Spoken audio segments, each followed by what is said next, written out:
1, 2, 3, 4. 1, 2, 3, 4. All the way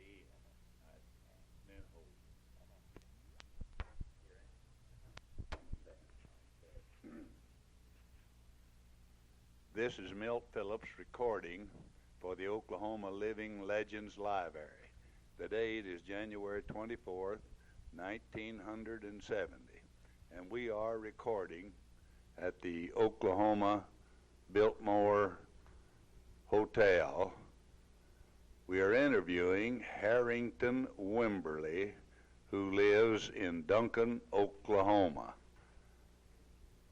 He is one of Western Oklahoma's most distinguished publishers and civic leaders.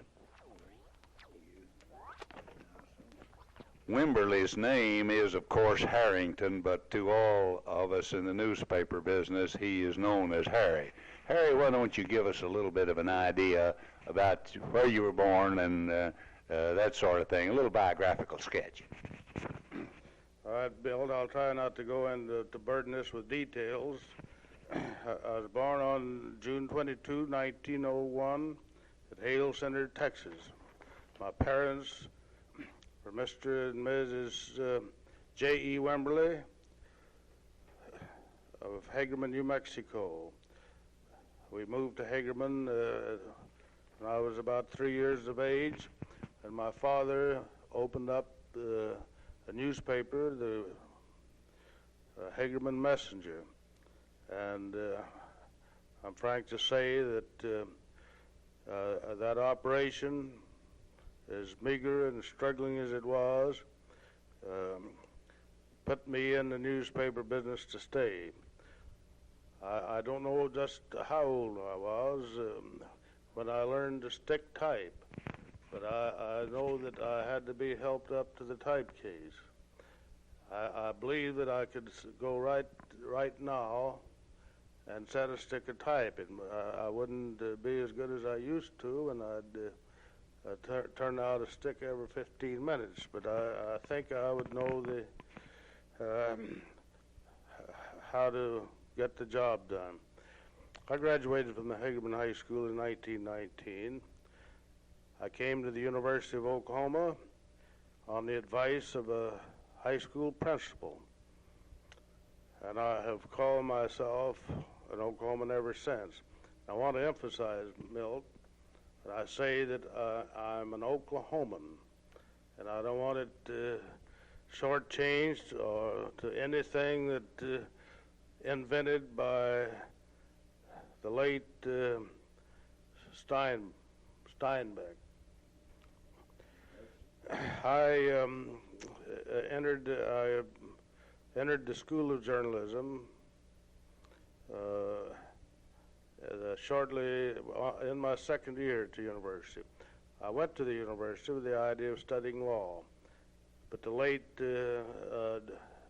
Dean James S. Buchanan, who later was an acting president of the university, talked me out of going into the law school at that time, and I was forever grateful for his advice. Not that I probably could have made a good lawyer, but I know that I was entering a field that I was happy, was going to be happy in, and I had some background.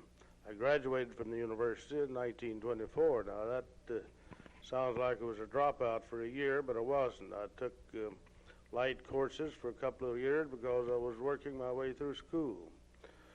My first job over there was an assistant business manager of the Oklahoma Daily, and that was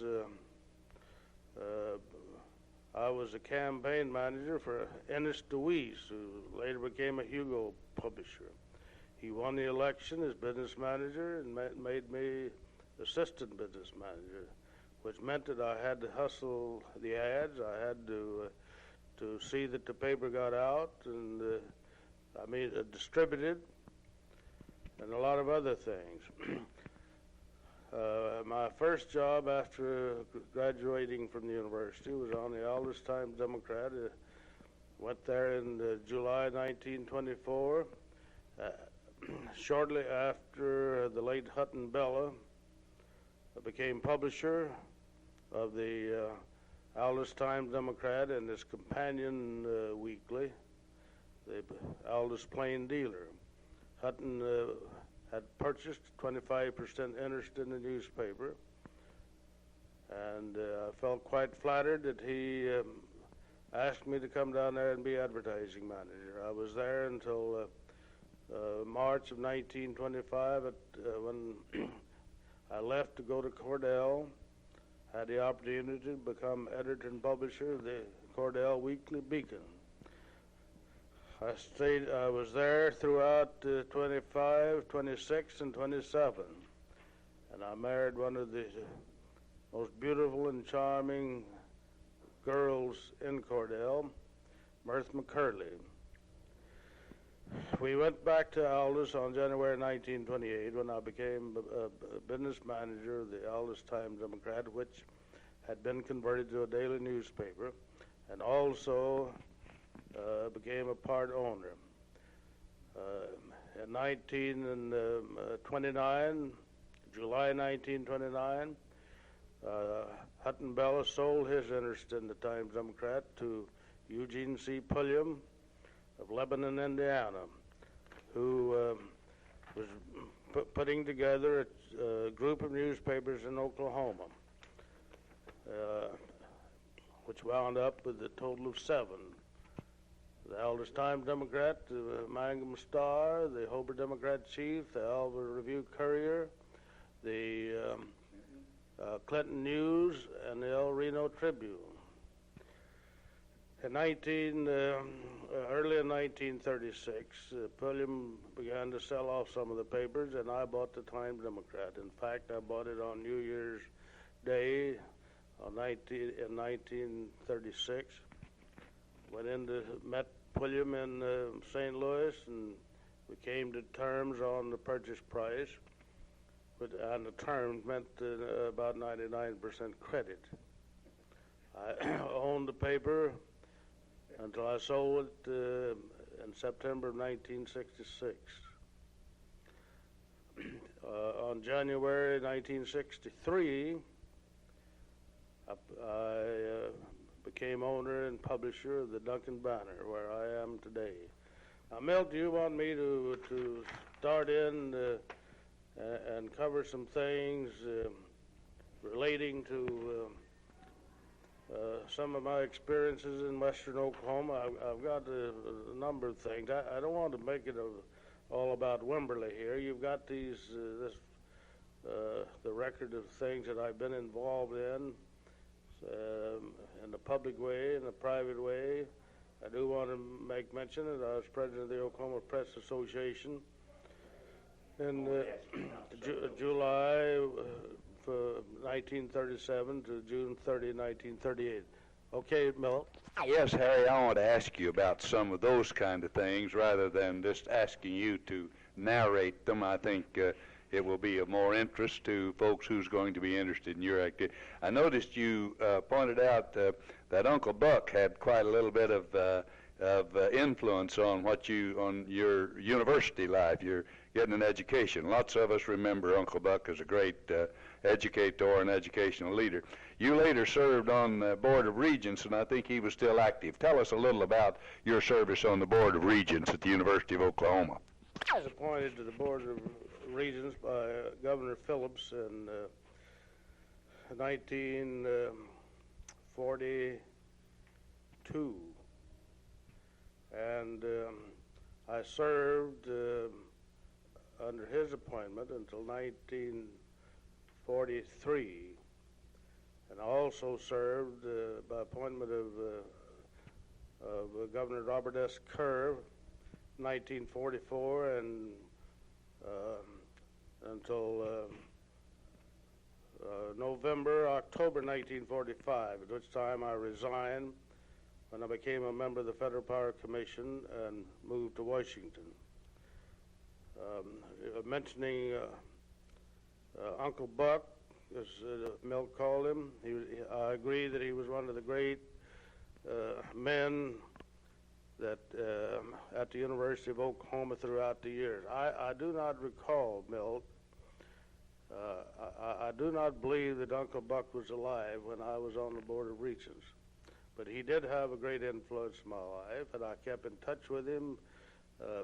Landing there as a freshman and getting the attention that he gave me,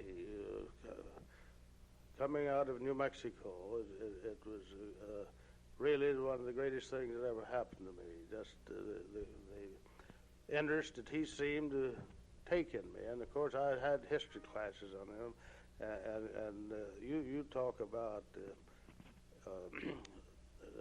things of interest and a personality coming, showing up.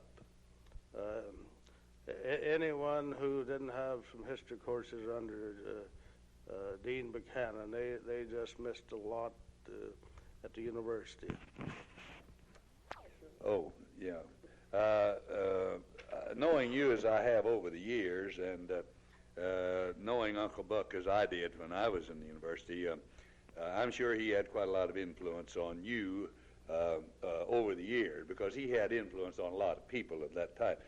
You were with what would we call today a chain organization with Mr. Pulham, and you had some other distinguished editors like Charlie Engelman and Ray Dyer and others was associated with you at that time. Then you bought your paper and they bought theirs, and Tom Phillips bought his paper over in eastern Oklahoma.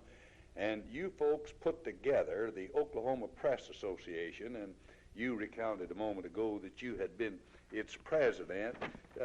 Give us a little rundown of what you recall as highlights of your service to the Oklahoma Press Association over the years. Anything that you think would be of interest that you participated in with the Oklahoma Press Association? Well, Milt, I think that the great thing was the friendships, intimate friendships, lasting friendships that you form with people like your brother Tom. It just made, we had hardships, as everybody knows. We were, in those early years, everybody was battling to meet payrolls and pay debts and whatnot. But this was a part of the compensation, the great dividends that we were getting. People like George Archibald, Durant, and Norris Henthorne, Ned Shepler, and then when Milt, when you entered the newspaper profession in Oklahoma. So looking back, when you asked me about the events that impressed me the most, I think that Dave Vanderveer probably did more in those years, even before he became president of the Press Association, to create interest in it, in the work of the association. And I think that I have to give Dave a great deal of credit for the fact that we've got the strong organization that we have today. When I started, we didn't have any OPA. It has done some outstanding things, I think, that you participated in, honest mistake law and some of those, and you look at it now, today, has it done what you thought it would do? And tell us one or two of those things that's been highlights. Well, I think that one of the things that has developed and made the association effective is it has pointed the way. It has given support in the advertising and the selling of advertising, and putting the value that should be placed on advertising. And I don't think that there's any state in the union that has any better setup of small town dailies and weekly newspapers as we'll find right here in Oklahoma. Has the legality done something for that? Well, I think that's correct. Certainly, it has given it standing. It has given it legal standing. The continuity of a newspaper. It's the fact that you have to do to meet certain legal obligations in the publishing of a newspaper adds strength. I do remember the honest mistake law, and you were one of those who participated in it, weren't you? I don't know that I participated in it more than a great many other people. We gave it support, and Milt, on the honest mistake law, I think it's a very valuable piece of legislation. At the same time, I don't believe that the newspapers of Oklahoma very many of them, anyway, that become careless or abuse people or take advantages of the fact that there is an honest mistake law that will give you protection. I think that we are seeking accuracy. And we all hope that fairness, that is right. Fairness and credibility, in my opinion, go together. Well, I think you did a lot to bring that about in Oklahoma, and because in the early days. Now, Harry, you've told us a lot about your newspaper, or quite a bit about your newspapering career.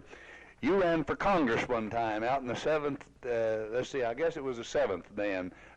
Give us a little impression of your seeking public office. Well, Milt, that's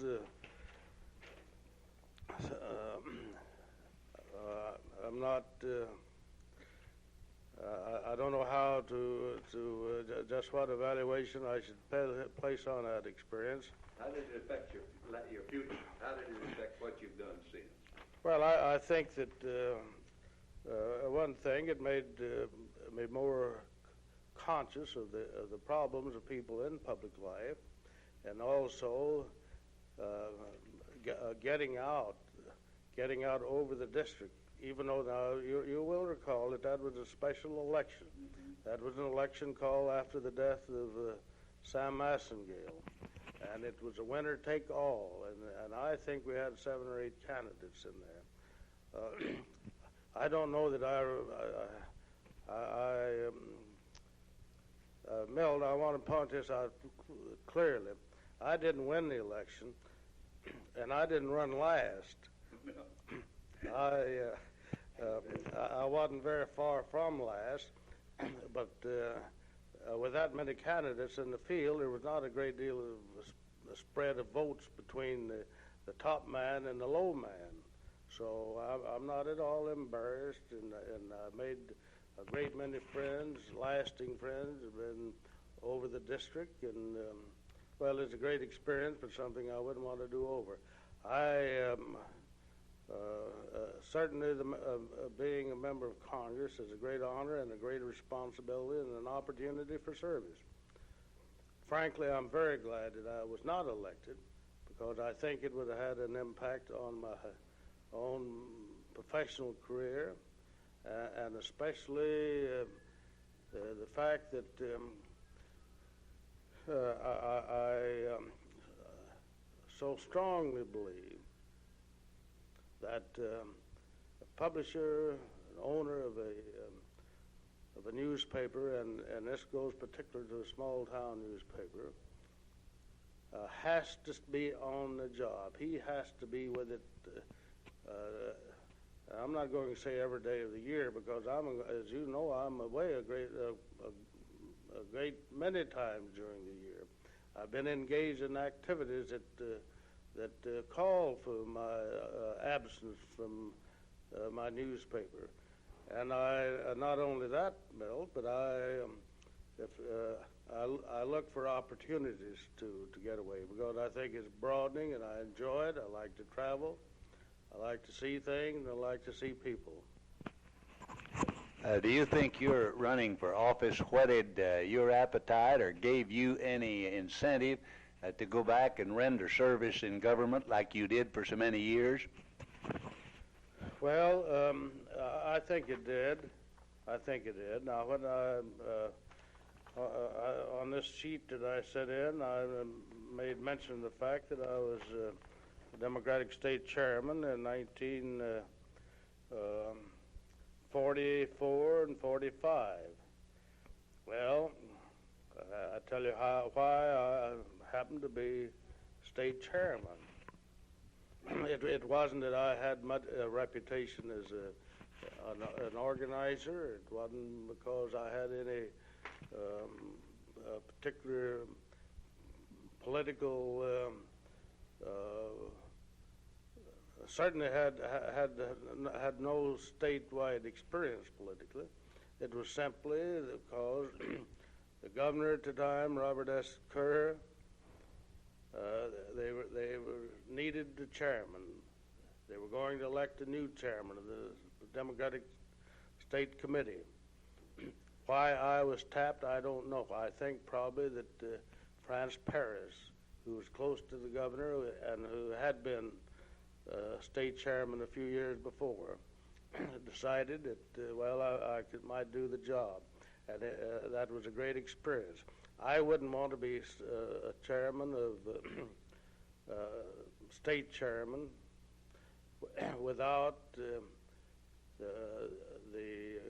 full support and the confidence of the governor of the state. I think that any effectiveness I had was due to the fact that Governor Kerr was a close friend of mine, and he gave me full support all the way. And he was progressive. He was progressive, that's right, and not only progressive, Phil, Milt, but he was aggressive and progressive. As you recall, in 1944, he was keynoter at the Democratic National Convention. And that, well, there are a great many things that brought that about. Certainly, as governor of the state, he had gained quite a reputation. And the keynoter, while he might not have been selected by President Roosevelt, yet he certainly had to have the approval of the President of the United States. Were you chairman when he was selected, state chairman? Yes, I was state chairman, and we went to the Democratic National Convention in Chicago that year of 1944. I was vice chairman of the delegation, which meant that I was really acting chairman because Governor Kerr was too busy at the top level. But that was a great thing for Oklahoma, and a great speech. I hope you got a recording of that, and I'm sure that it is on file of his keynote speech. I hope it is too, because we agree that he was a great character. This isn't this isn't Governor Kerr's record we're trying to make here, Harry. We're wanting to get your that. Harry, you served in Washington in other official capacities. However, let's go to what do you consider probably one or the most outstanding event in your career as an Oklahoman? Kind of was it helping establish the Altus Air Base, which is a tremendous thing, or helping develop Western Oklahoma's water? What was the top thing you think you've helped do in Oklahoma? Well, Milt, I think that one of the great things that was accomplished at Aldus during my years there was getting the Aldus Irrigation project underway, getting it organized, and that. What was the name of that? Austin?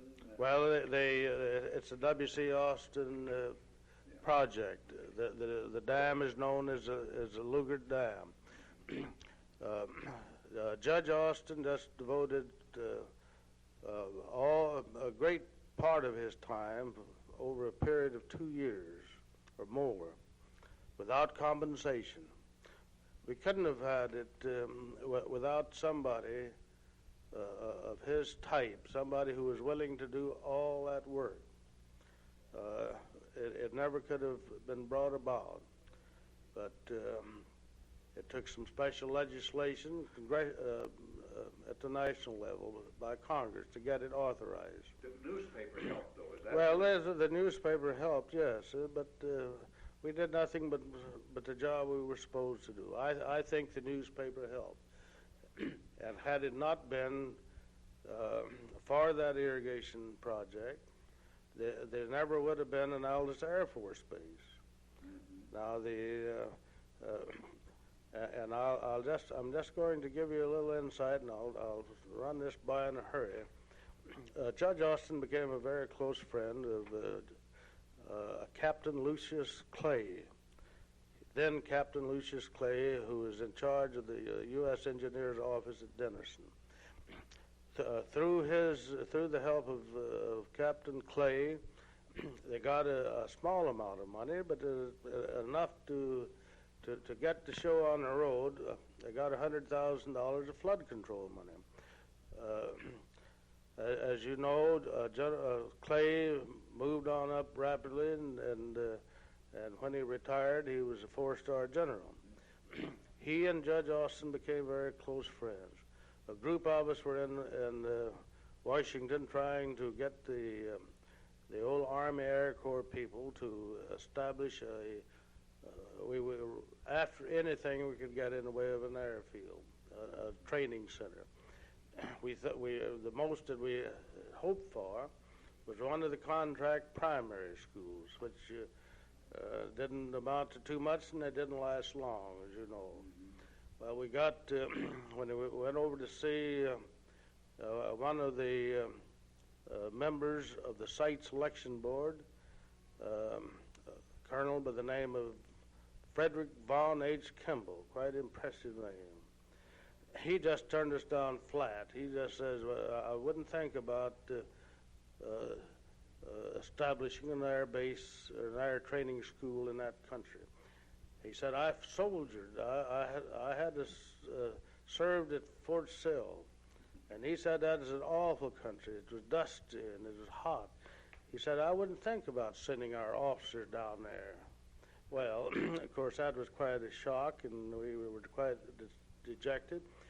But we noted in the paper on that very afternoon that General Clay had arrived in town, and the reason it became a matter of news was that he was on the first commercial flight that landed at the new Washington National Airport. He was on the flight. Eleanor Roosevelt was on the flight. Well, I called General Clay. He was a brigadier general then.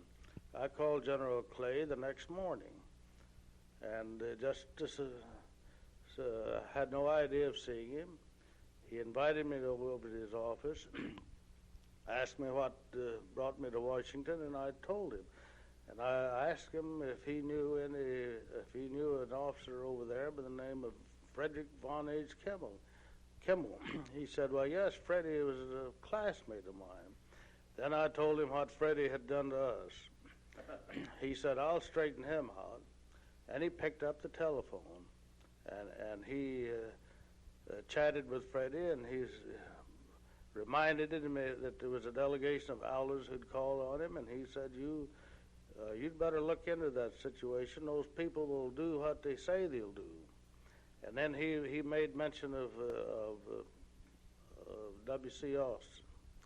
Well, the upshot was that we were invited back to see Colonel Von H. Kimball, and he said, well, we'll keep this brochure on top of her desk, and if anything comes along, we'll study it.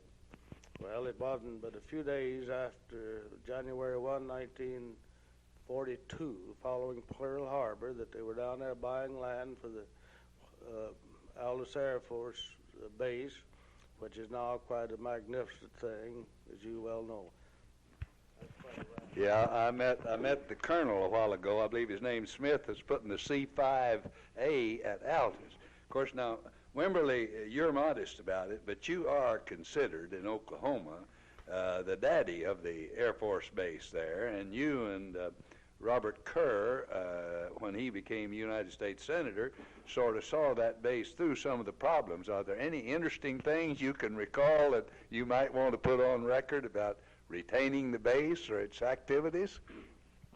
Well, after of course, the base was closed down in 1945, and later was transferred to the city of Aldus, and they tried to operate an commercial airport, and they stored hay in some of the buildings and grain and others and whatnot. But then after the Korean War came along, it was self-evident. We didn't have to be told that there was going to be a great expansion in the national defense, and it was going to go with air power. On January 1, 1950. Now let me get that straight. 51 or 52. When the Korean War opened up, when did that get? Was that in July? 51. Let's see. It was in July. This took place on January 1, 1951, because Mike Monroney was just taking his seat in his first term in the United States Senate. Well, we met up there, and of course, Bob Kerr had been on the job a couple of years, and Harold Stewart of Tulsa was an assistant secretary there. He was assistant secretary of the Air Force, and we all joined together, and we evidently made an impression and sold them on the idea that they had something to start with at Aldus, and we were called in back, and Carl Albert was called there, and the upshot of that was that they they made a tentative selection of Aldus and of Ardmore for the establishment of air training centers, and the town had certain commitments to make, and they were made, and it looked like it was in good shape.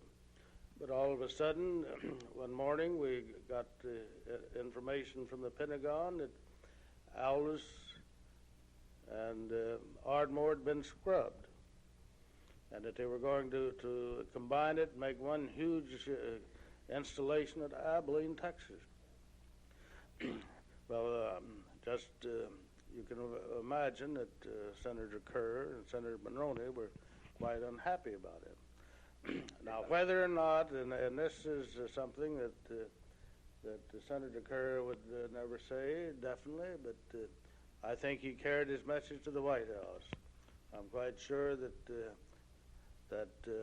perhaps the President of the United States might have intervened on that, which is, as Commander-in-Chief, he had the right to do.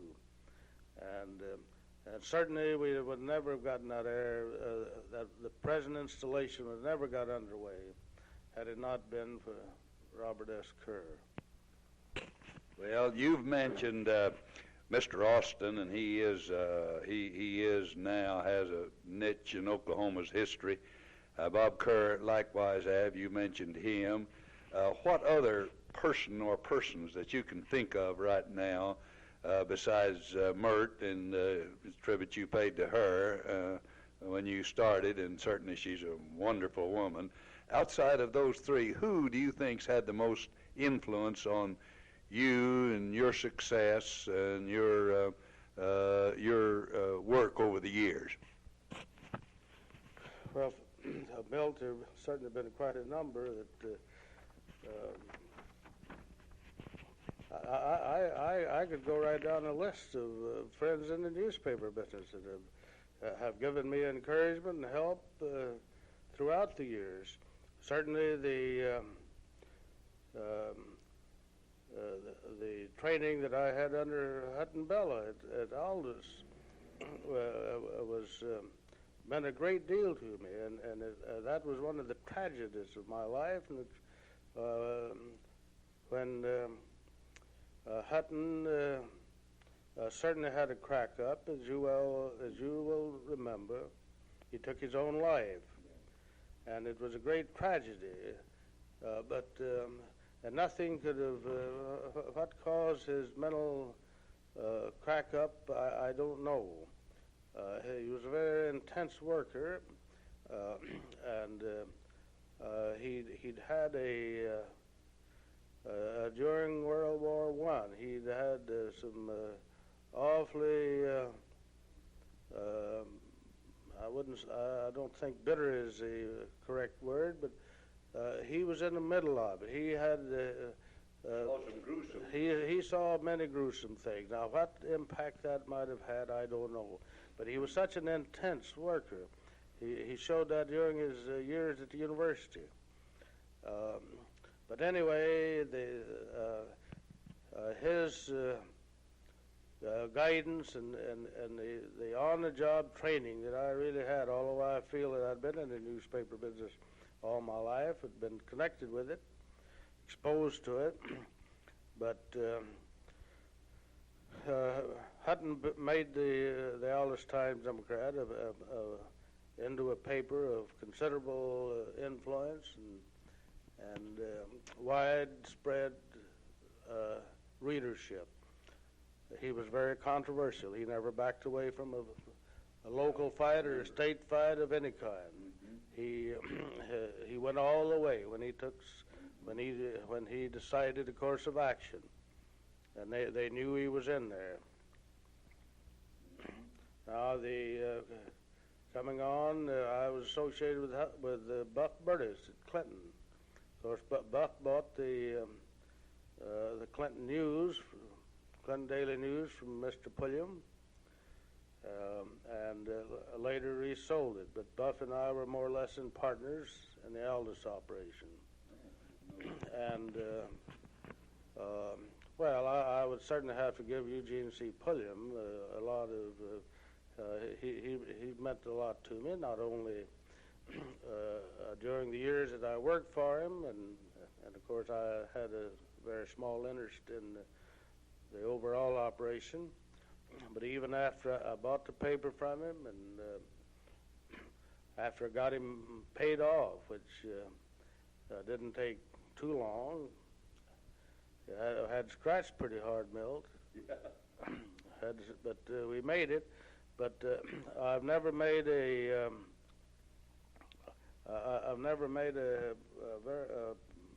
move, I should say, a major business decision throughout the years without checking in with Mr. Pulham, and I've always got good advice. When I bought the KRMG from Bob Kerr and his associates, it's this KRMG at Tulsa, there was a considerable amount of risk involved there, although I knew that the debt part of it was in friendly hands. Yet you don't want to default to your friends. But I bought the station, and I think I put the personal drive behind it that it hadn't had in the past. And as a result, we had a very successful operation there for 5 years, and I sold the station. Well, I didn't make those moves without first consulting Pulham, because on the move to buy and on the move to sell. When I had the offer from the Meredith Publishing Company for purchase of the station, I checked with Pulham, and he said, "I think you ought to sell it." Well, and I'm glad it did sell it, although it was an attractive property, and I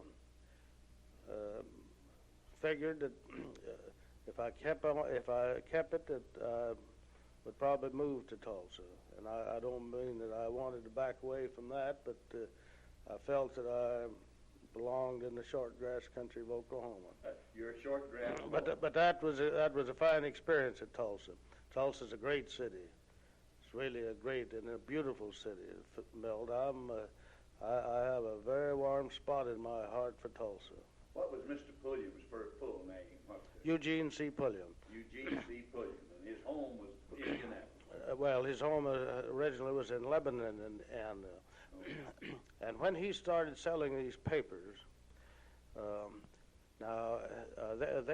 they were sold on really Milt. When I bought the paper from Pulham, it was on the instrument was nothing much more than a purchase contract. In other words, when you got it paid for, you'd got title to the paper. He had to do it that way because there was a big mortgage indenture on all of them, all wrapped up in one package. Well, I'm sure that he sold them because he was buying a radio station in Indianapolis, and that put him in the big market, WIRE in Indianapolis, and he was borrowing money. Pulham was never one to look back on debt. Did he influence you in that respect? Well, I certainly, if I hadn't been willing to assume debt, I never would have got anywhere. I don't know about you, but I couldn't say it. There's nothing wrong with being in debt if you're going to be able to pay your debts. And that was one of the things I learned from Pulham, was that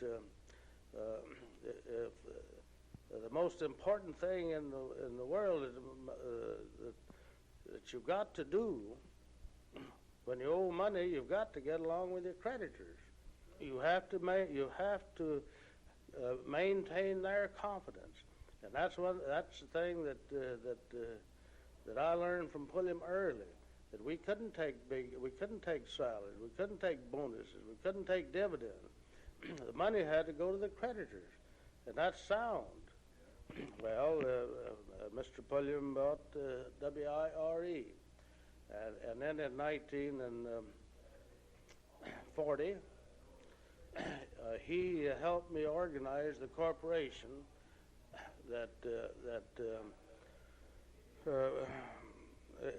it had been strictly a personal operation. Pulham helped me organize the corporation. I paid him off, issued some bonds, and paid the bonds off. Well, later Mr. Pulham bought the Indianapolis Star, and it was bought on, it was largely debt. And later on he bought the Phoenix paper, largely debt, and everybody thought he was, the comment was he paid $4 million for the papers, and they thought it was generally commented on that he really bought too high. The fact is, he bought the corporation that had $2 million in the bank. I think that's a fact. But anyway, Mr. Pulham has never backed away from debt, and today he's one of the wealthiest publishers in the country. After he owns the newspapers in Phoenix, Arizona, and Indianapolis. So I don't know how you could do better than that. I think, Harry, that does explain some of your philosophy. What ways do you feel that the newspapers that you've worked with have influenced your communities other than the things we discussed, like your development of the water and the development of the airport? For instance, at Duncan, since you've been there, has your paper, do you feel like it's helped the paper and your work, the development of some of your outstanding or some of your progressive things in your community? Well, Milt, of course, when I went to Duncan just 7 years ago, Duncan has been a very fine town for a good many years, as you know it, and it's Stevens County is today ranked as the #1 oil-producing county in the state. Yep. And oil has meant a great deal. We have that very large Halliburton Company operation in Duncan. The Earl P. Halliburton founded the company. It's been a Duncan company. Although it's somewhat of a conglomerate now, it has many operations in the parent company. We have the Halliburton services there. So I think that the Duncan Banner, as you well know, over the many years, has been regarded as one of the very fine daily newspapers in Oklahoma. And that a progressive paper, and it had excellent editorial and news direction under B.L. Abernathy. He was really Ab was a newspaper man's newspaper man. He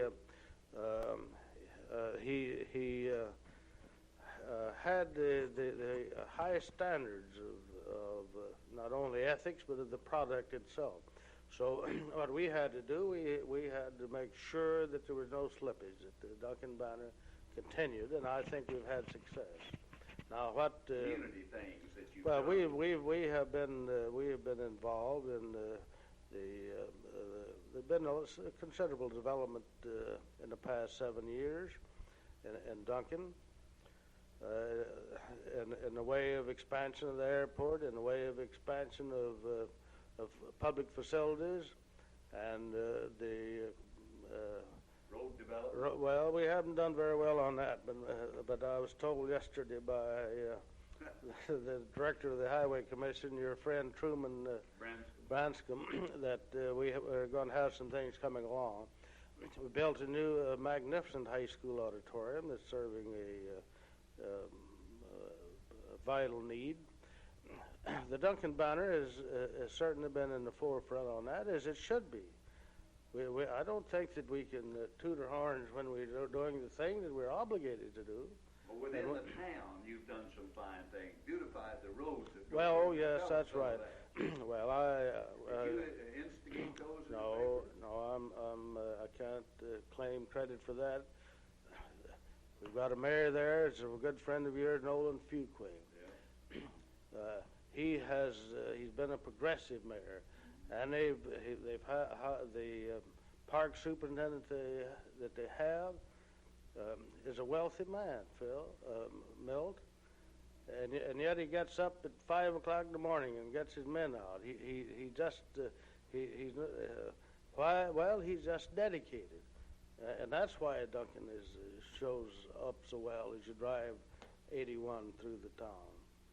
And we've got lots of things to do. Duncan has got lots of problems ahead. But yes, sure we give it support.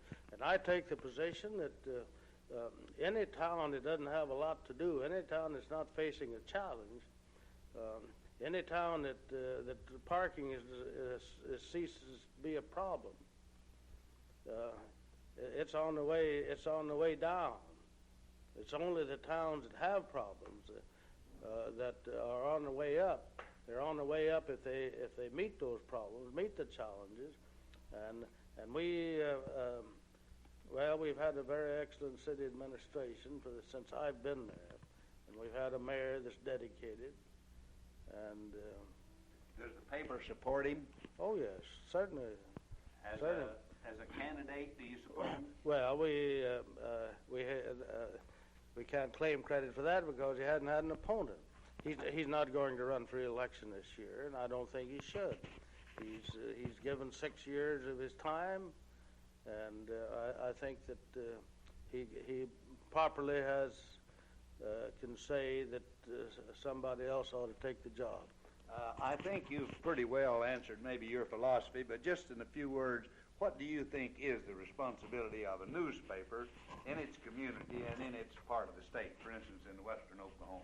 What do you think is your newspaper's responsibility in whatever? Well, Milt, a quick answer on that would be that I think the newspaper's responsibility is to support all that's good for the town and to oppose all that's bad, to support the people, the organizations that are doing the job, the organizations who can make a contribution to the betterment of the community. And I don't think that I don't look at it that we should take on projects just to make the newspaper look good. We've got to be good, but we don't necessarily have to be blowing our own horn. As future And Harry, the living legends would like to have as kind of a part of the Harrington Wimberly philosophy. What do you visualize in the future of newspapering, of your profession that you've contributed so much to and spent your life doing? What do you visualize the future? Milt, I certainly don't take any stock in comments that you hear from time to time that there'll be something come along to take the place of newspapers. Now that does not mean I do not mean to say that there will not be great advancement in the production processes, in the type of newspapers and the coverage, but nothing as yet has been invented. Nothing has yet has even been suggested that can take the place of a local newspaper, giving news that people are interested in, which will not be found in any other publication or on any other electronic media or any way, in any shape or form. We will be prepared. When I say we, I'm talking about the newspaper industry. We have to be prepared to give the people the news that they want to read, and that goes not. We accept that we're going to give them national and international news in the newspaper, state news, but beyond that, we're giving them news that becomes a part of the community. If they could, if it was possible, that sometime there would be that you'd go and push a button and out would come a facsimile type of a newspaper. Well, I don't know that if that ever comes about. It's still going to take a good editorial direction, good news direction to make it worthwhile. So for that reason, I think that the newspaper business in the future is going to be all the more important in the life of the community. It just has to be. What would the community be without it? So I am optimistic. I'm not the slightest pessimistic. I'm not afraid of that competition of any other type of media is going to take the place of the hometown newspaper. That's up to us. We've got to make it good enough every time we go to the press, so that the people will feel that they just couldn't do without it. Does that answer your question? I believe it does. In other words, since you got into the newspapering business, you've been an optimist about it, and you've been an optimist about your ability to do it, which is characteristic of Harrington Wimberly, the rest of us know, and you feel that you're optimistic about the future of newspapering basically as it is now, printed so people can read it at their leisure. Well, I think it'll be a printed production, yes, and it'll be something they can that'll be there for them to read, whether they get home at 6 o'clock in the evening or get home at 6 o'clock in the morning. Yeah. And that's something that nobody else can do for them.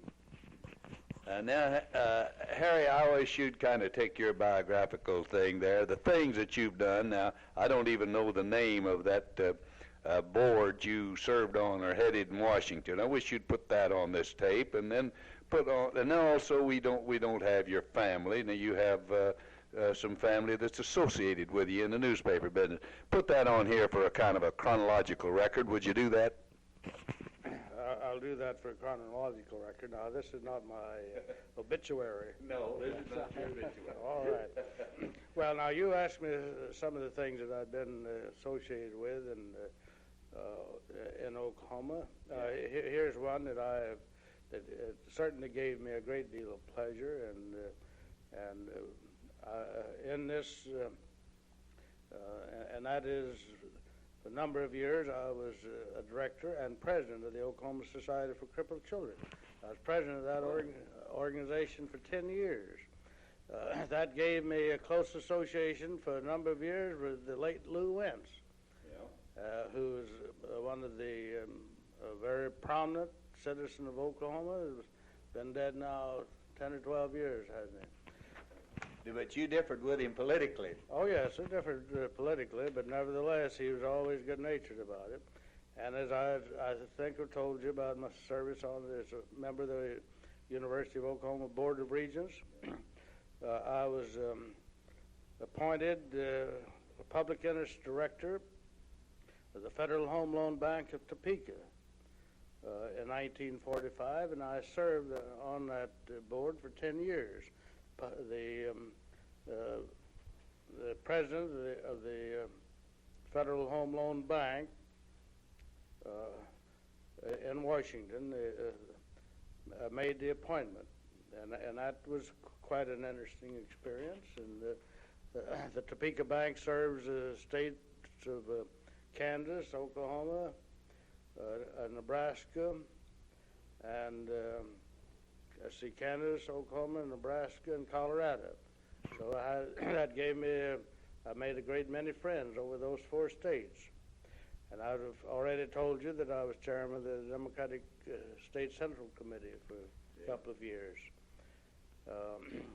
At this time, I recently became active in the Oklahoma Frontiers of Science Foundation, Frontiers of Science Foundation of Oklahoma, which has been organized for a great many years, and now they're setting up new programs to encourage the teaching of science, to encourage young people who become interested in science subjects.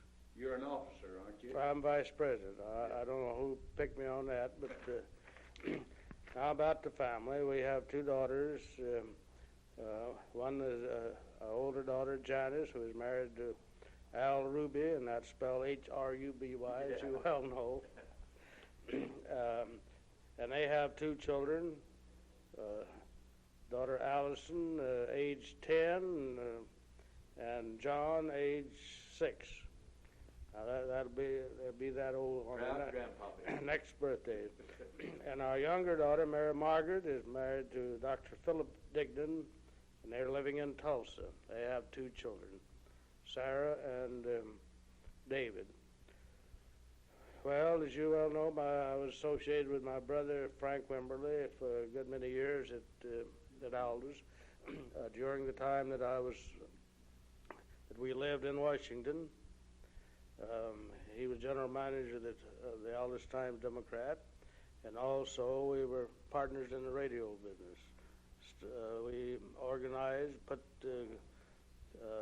radio station KWHW on the air, and that was sold a few months ago to your friend Hugh Garnett that you've been associated with, yes. Incidentally, Hugh's been quite active, as you well know, in the University of Oklahoma affairs. What about the name of that board you served on in Washington? I was a member of the Federal Power Commission for 10 years. I don't see that on here, on this sheet. How come we overlooked that? I don't know, but I didn't see it either. I didn't remember the name. I was a member of the Federal Power Commission. I said 10 years. I was a member for 8 years, from 1945 until 1953. I had 2 appointments appointed twice by President Truman, and that was a great experience. It was a regulatory agency of natural gas that moves in interstate commerce, regulates the industry. It also has certain regulatory powers over the electric industry, particularly on rates where the energy moves in interstate commerce. So I think that just about wraps it up. Were you an officer of that Federal Power Commission, or how do you function on Well, it's a five-man commission. five-man commission? Yes, it's a Full-time? Oh, yes, full-time, and it's an independent agency. I was vice chairman for 2 or 3 years. The chairman is now appointed by the president. When I went on it, the commission elected its own chairman, but the law was changed while I was serving on the commission. Well, thank you, Harry. I'm sure Living Legends is going to have a very interesting report here on your contribution to Oklahoma, and that has been tremendous. Those of us who've known you all these years, and I guess we're going to find a way to play it back. Go ahead. Well, Milt, I'm glad you were assigned to interview me on this because you're so understanding, and it's a new experience for me. And I don't believe that we're going to have time to play that tape back. Is that an hour tape? Yeah, it's an hour tape. I've got to go up and find Mirth and see. After all, we'll play this back some other time. I hope we've got something on there, but I've taped things before, Milt, and then started playing back, play the tape back, and there wasn't anything on it. Well, this one says, according to this gadget that puts it on here, that there is. Anyway, the next time I'm out at Oklahoma Christian College, I'm going to listen to this tape. And when you're in town, we'll go out there and listen to it. I doubt if we'll get a chance to listen to it today. But when Penn Woods runs this through, he'll know that we're coming out and listen to it one of these times. Then I guess you can cancel it if it don't work out. Thank you a lot.